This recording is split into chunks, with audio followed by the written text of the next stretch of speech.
souls. Welcome to According to Her. I'm your host, Shamber Jenkins, and today's episode is called Faith in the Fog. Because sometimes you can love God with your whole heart and still feel lost. You can pray every day and still feel like He's silent.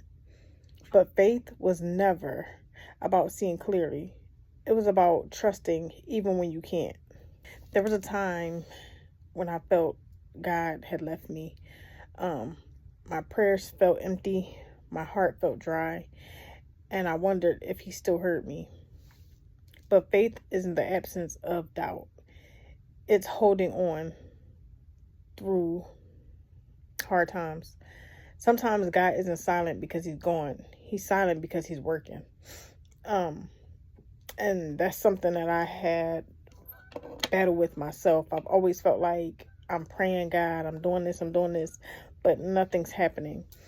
But I've always told that God is He's not an on-time God. God is an on-time God. He does it not when you want it, but He does it when He knows you need it the most. So you may be praying for something and then feeling like God's not listening, but at the end of the day, God is also preparing you for whatever it is that you're praying for, or He's preparing you for whatever it is that He has in store for you. So we have to be on His time. It's not on our time. It's definitely on God's time.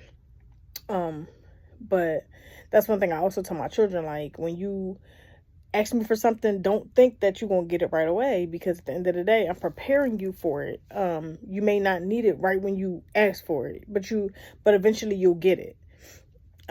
So yeah, keep the faith. Faith in fog is messy. It's walking when you can't see what's ahead, but it's also where you build intimacy with God, because you learn to trust His heart, and when you can't trace His hands. When you look back, you'll realize He's guiding you the whole time.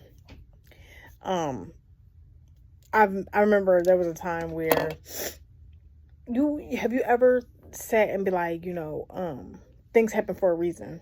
There was a time where I had to go to work, and I had my Stanley cup, and I was putting everything in the car, and then I grabbed my cup to put my cup in the car, and all the ice spilled out of my cup.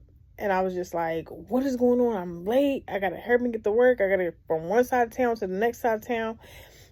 And it didn't dawn on me that God was keeping me at my house for a reason. So I put all the ice back in my cup. Well, not that ice, but I went and got more ice, put it in my cup.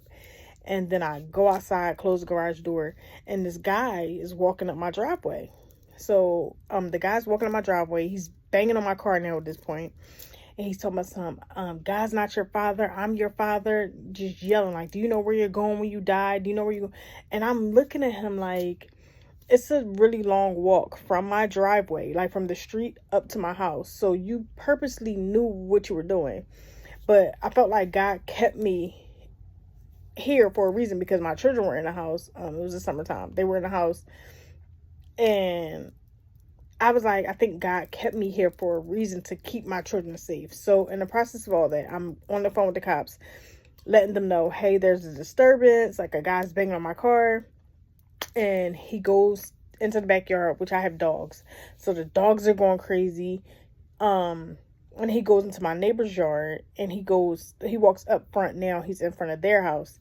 So my neighbor's a couple of doors down. They come out, they telling him to leave. He's not leaving.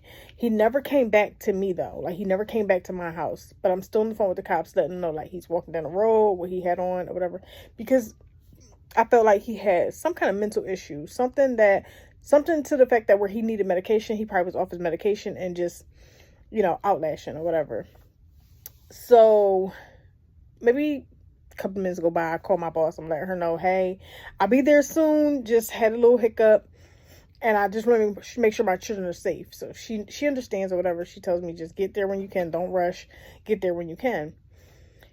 So cops come, ambulance comes, fire truck comes, and I'm just sitting there like, what is going on? Like, all it is just one guy that needed to be just taken home or whatever. So the cops, they let me know, like, hey, the cops are here. You can proceed on to work. Everything's okay. So I go to work.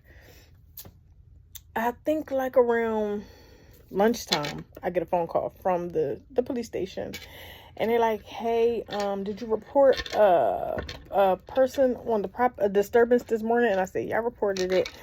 And they were like, "Hey, we just wanted to let you know that one of your neighbors unalived the person." Now I'm sitting outside the whole time. I didn't hear a gunshot, didn't hear anything, but he was shot and killed, and I feel like God kept me there for a reason, to keep my children safe. So that's why I say sometimes things happen for a reason.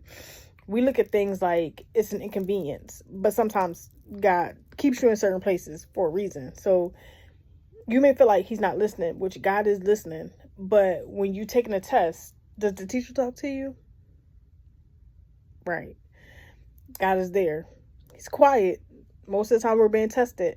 Our faith is being tested. Our patience is being tested. We're being tested. God is the teacher. He's making sure that you're doing everything that you're supposed to do so he can move you forward.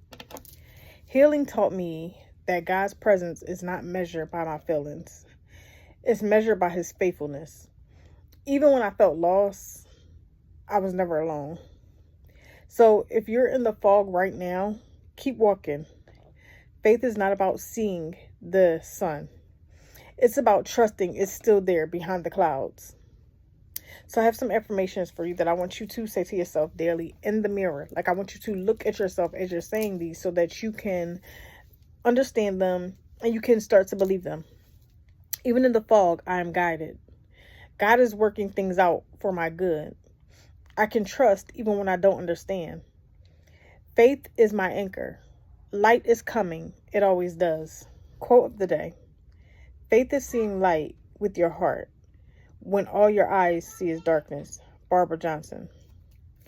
Here's some journal prompts that I want you to write about. Where in my life does my faith feel foggy right now? What moments has God quietly carried me through before? How can I practice trust in the unknown this week? Scripture. For we walk by faith and not by sight.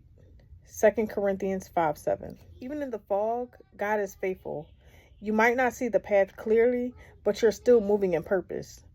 This is According to Her, and I'm Shamber Jenkins.